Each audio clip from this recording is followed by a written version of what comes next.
Да будет вода. С этими словами работники запускают новый насос на полную мощность. В аномальную жару, стоящую в Ингушетии в последнее время, каждый кубометр воды на вес золота. Поэтому увеличить мощность и напор стало жизненно необходимым. За это и взялись работники ГУП «Ингуш-регион водоканал». Основную работу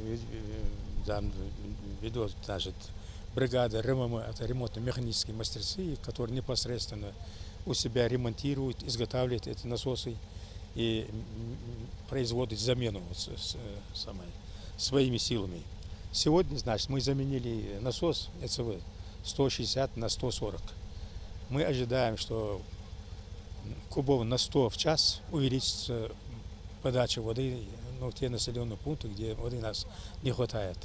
Длина трубы, а следовательно и глубина расположения насоса зависит от местности, где находится водозабор. К примеру, здесь, в Магасском водозаборе, она составляет около 10 метров. Насосы уходят под землю на приличную глубину. Привезенные из Орловской области, этот насос установили аж на 70 метров в глубину.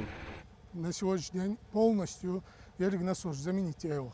5 насосов разной марки, начиная от высоких мощностей и послабее. Это все производство для чего? Потому что в связи с аномальной жарой, нехваткой воды, этот водозабор будет обеспечивать непосредственно город Назрань, сельское поселение Барсуки и Плиево. Впрочем, такая работа проводится на каждом водозаборе республики. Дождь или палящее солнце для рабочих ограничений во времени суток или погоде нет. Обеспечить жителей Ингушетии водой сейчас самое главное.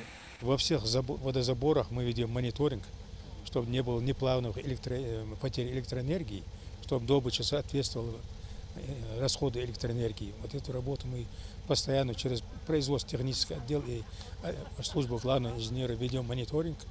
И при установлении каких-то недостач или упущений, нарушений, мы здесь же оперативно реагируем.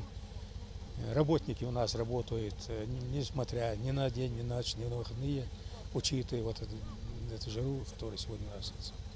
Недовольство некоторых жителей по поводу отсутствия воды понять легко. Сейчас на решение проблемы с водой брошены все силы. Обещают, в ближайшее время водоснабжение будет снова налажено в полном объеме. Тамерлан Хумхоев, Юсуп Аздоев, Магомед Урусханов, Новости 24.